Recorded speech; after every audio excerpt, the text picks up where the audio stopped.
কোনো কিছু যখন তুমি শুরু করবে শূন্য থেকে, তখন তোমার সেই ভিত্তিটা মজবুত করার চেষ্টা করবে। কারণ কি, তুমি আস্তে আস্তে যখন উপরে উঠবে, তোমার ভিত্তিটা যদি মজবুত থাকে, পড়ে যাওয়ার সম্ভাবনা থাকবে 0%। আর তোমার ভিত্তিটা যদি নড়বড়ে থাকে, তুমি আস্তে আস্তে উপরে উঠবে আর হেলে দুলে পড়তে থাকবে। এজন্য শুরুটা অবশ্যই মজবুত করে করবে, হিসেব করে ভেবে চিনতে তারপর প্রতিটা জিনিস শুরু করবে। তোমার ভিত্তিটা অবশ্যই মজবুত করার চেষ্টা করবে। তোমার সফলতার চাবিকাঠি হচ্ছে মূল ভিত্তি। ভিত্তি যত মজবুত হবে, তোমার সফলতা তত শক্ত হবে এবং দীর্ঘস্থায়ী হবে।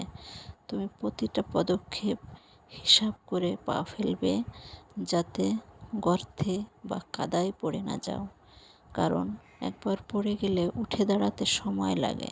অনেকেই অনেক কিছু বলে, কিন্তু সাহায্যের হাতটা খুব কম লোকই বাড়ায়। তাই তোমার হিসাবটা সবসময় তুমি নিজেই করবে। কারণ জীবনটা তোমার, সময়টা তুমি অতিক্রম করবে। আর যা ঘটবে সব কিছু তোমার সাথেই ঘটবে।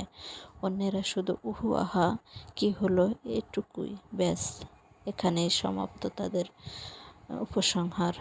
কিন্তু উপসংহার থেকে সমাপ্তি পর্যন্ত সবই তোমাকে করতে হবে, তোমাকেই শেষ করতে হবে, তোমাকেই শুরু করতে হবে, তোমাকেই ভোগ করতে হবে। তাই প্রতিটা জিনিস তুমি নিজেই সিদ্ধান্ত নেবে, তুমি নিজেই হিসাব কিতাব করে শুরু এবং শেষ করবে।